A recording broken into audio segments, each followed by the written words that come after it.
Mesdames, messieurs, mes abonnés, bienvenue en Haïti. Si vous êtes nouveau sur la chaîne, veuillez abonner pour ne pas manquer aucune de nos prochaines séquences. Dans le département du Nord, arrondissement de Limbé, code commune 0361, une démographie très représentative à une population estimée à environ 78 000 habitants, une densité de 618 habitants par kilomètre carré, altitude de 66 mètres et une superficie de 125,8 km² à Limbé. Plus précisément, dans la section communale de Kankock, en passant par Ravine Kalbas, Kafou-Bois-Cadet, Badé, on trouve le fort d'Ahomey, ou fort Romain, ou fort Crête Rouge. Les trois noms sont répertoriés parmi plus d'une vingtaine d'ouvrages militaires construits sur le territoire d'Haïti après indépendance en 1804. Ce système défensif était dirigé contre un éventuel retour des Français qui étaient anciens maîtres de la colonie de Saint-Domingue. Un rappel de la révolution haïtienne, aussi appelée guerre de l'indépendance haïtienne ou guerre de Saint-Domingue, constitue la première révolte d'esclaves réussie dans le monde moderne. Les historiens situent traditionnellement son départ lors de la cérémonie vaudou du Bois Caïman en août 1791.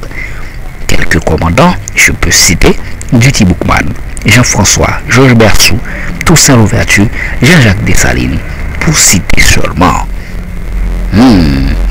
Aussi insignifiant que cela puisse paraître, les autorités locales nient l'existence du formidable site touristique.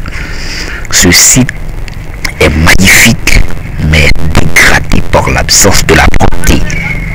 Un endroit très stratégique sur le plan militaire, l'intérieur est fait de tranchées permettant à l'époque la progression des soldats haïtiens. Une architecture en pierre et en briques, les orifices de visionnage, certains sont adaptés à la dimension de la bouche des canons. Quelques cachettes très sécurisées servaient des meilleurs abris des militaires.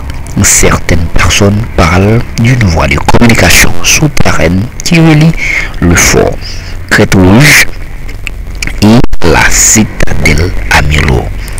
Nous n'avons pas eu la chance de voir et nous n'avons pas encore la chance de découvrir cette voie. Malgré la diminution progressive de l'existence du fort d'Ahomey dans la mémoire des autorités, ce site reçoit rarement les visites de certains particuliers. On remarque la présence de trois canons moyens. Cette solide construction semble mystérieuse, l'œuvre incompréhensible d'un vrai génie d'Haïti.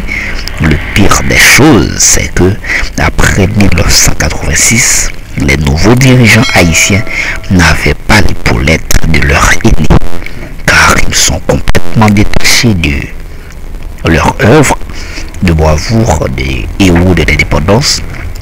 Ces nouveaux lots de vin laissent entendre les anciens ennemis, font une autodestruction de la nation haïtienne. Je vous suggère de visiter Haïti, terre haute, terre montagneuse, terre de la liberté, terre mystérieuse, découverte. La limite de cette mystérieuse montagne vous donne tous les points stratégiques, servirait d'appui d'ennemis. La fraîcheur caresse votre peau, apporte de bonnes idées qui a trait à l'amour, la réconciliation et bravoure. La verdure extrêmement étrange mêlée sous l'éclat du soleil couchant, seul le chant des oiseaux et la profonde contemplation de cet espace vous transporte soudain dans le monde des héros de l'indépendance d'Haïti. L'espace à ciel ouvert, chagriné, attend impatiemment la mise en valeur des autorités locales. Sur ce mot escapé, vous regardez en face la mer de